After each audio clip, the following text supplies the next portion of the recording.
Kennedy family members call RFK Jr.'s independent bid dangerous to our country. To be fair, they were doing that before. They really don't like him. Christmas and Thanksgiving are going to be super awkward for the Kennedy family this year.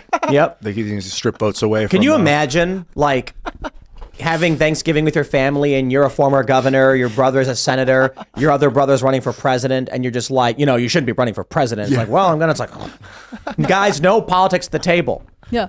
Yeah, he was saying his dad would have them all talk politics, Bobby. Or like, I think his grandpa would have his dad and his uncle John and I mean, his speech, he's name dropping everybody because they really did have such a dynasty in his life. I mean, it's not a joke. I just can't imagine, working out like, hey, you're not invited to Thanksgiving this year because you're running for president as a third party candidate. And they're like, cool, I didn't want to go anyways. Yeah, he's actually said his family disagrees with him politically, but they get along. And he has a bunch of pretty mainstream, I mean, not that Hollywood is where you should put all your interest, but he has a lot of celebrity followers, isn't it? Like Woody Harrelson, he at the concert with, I can't remember his name off the top of my head, but, RFK has appeal in a way that Biden does not in a lot of aspects of culture. His wife is super famous actor, Cheryl Hines from Curb Your Enthusiasm. And I'm just going to say it. Her outfit today was great. I would be happy to have her come on as a first lady. Very stylish. What was her outfit? She wore this like white double-breasted button-down suit, and she looked classy. I can't help it. I don't really want her husband to be president, but I'm happy that he's in the race. We're gonna get some great moments from her. I've always liked this girl. She's a great actor, man. She anchored that show, Curb Your Enthusiasm. And Cheryl, his wife. Is this it? Yeah, but that's not today's picture. I'll find it. Oh, right. Yeah, I'm trying to find it. You can just look up Cheryl. Oh, her dress. Apparently, it's not the thing the mainstream media wants to report on. That's so rude of them. Yeah, I know. I'm over here trying to have a serious news program and let people know the clothing of... I slowly convert IRL to a fashion review program. Thank you so much, everybody. What do you think? Cheryl looks like, it seems like she has no political acumen. I can't tell for sure, but she seems like she's like a normie actor, like not normie, but she's like outside the whole thing. Do you think that's good? Was it this? Yes. Oh, okay. I mean, that's kind of basic. It's basic, but it's white, it's pretty, it's fitted well. She doesn't look overdone. She doesn't look to shine too hard. Yeah. I don't get what the argument is as to why Trump voters would choose Kennedy. I just don't get it. Look, especially because we got Melania. I'm in a position where it's like, I've been saying I'm 51% for Trump. He's the best option that we have. I hope he fires people. I think his foreign policy was the best we've seen of my lifetime. But I think that there are character defects of the guy, and it's like, obviously, there could be better. When I say 51, I'm basically saying, as far as presidents go, being a net positive is a really powerful thing for me to say. But RFK Jr., it's like, oh, he's cool. Like, I'm glad he's speaking up against like the COVID lockdown stuff, but I would never vote for the guy. Well, how much, I was going to ask you, James, like how much of the president's value and effectivity is like is around that one guy, and around how much of it is around the people he surrounds himself with? Well, I think it's been a trend in American politics since FDR of the presidency becoming more and more ceremonial over time, to the point today where today's president has a 100th the power that FDR did. Curtis Yarvin has talked about that a lot.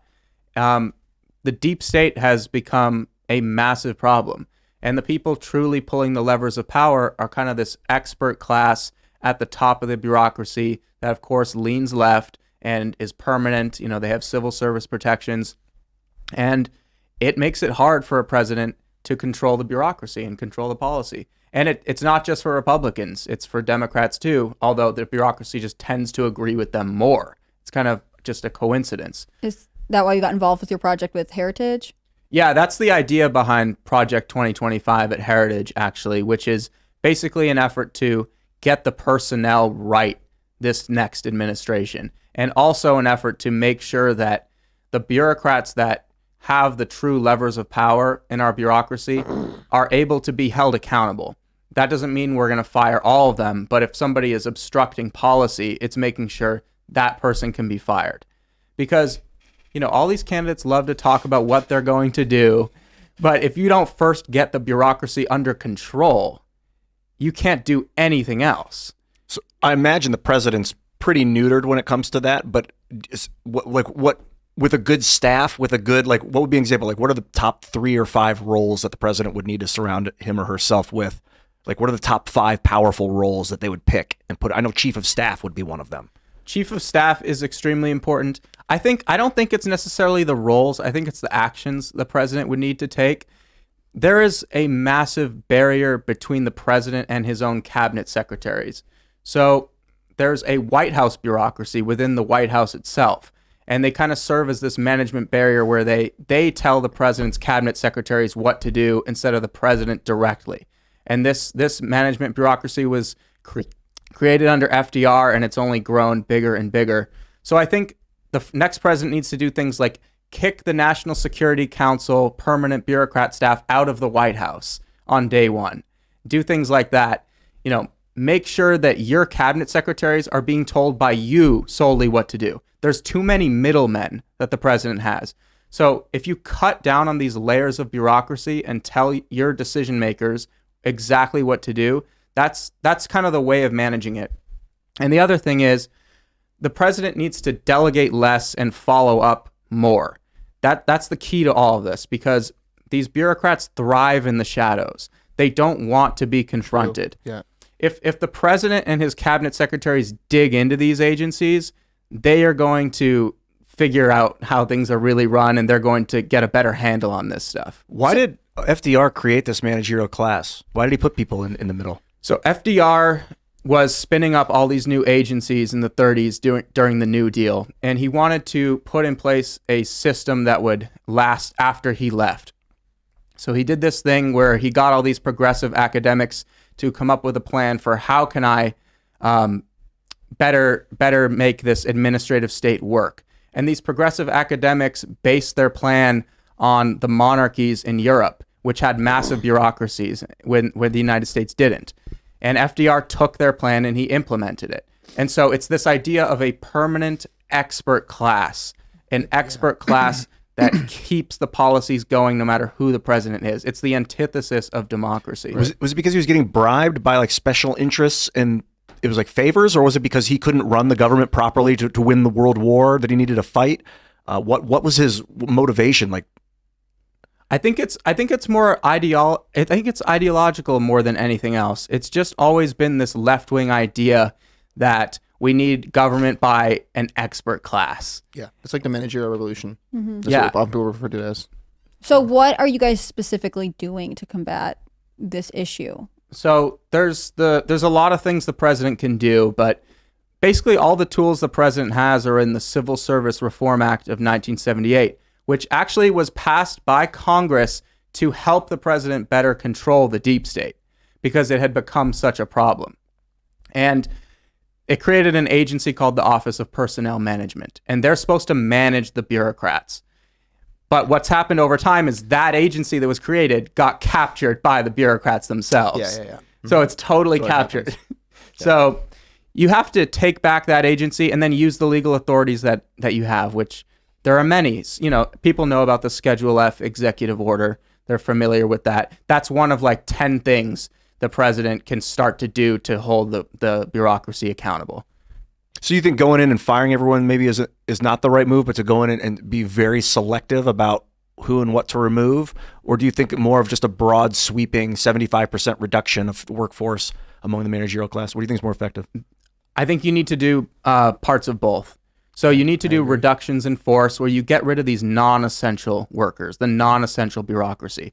I like to say there's a deep state at the top. That's the left-wing expert class.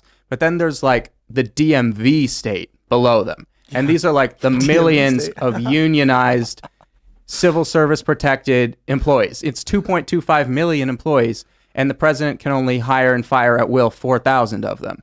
So 99.9% of his own employees he can't fire.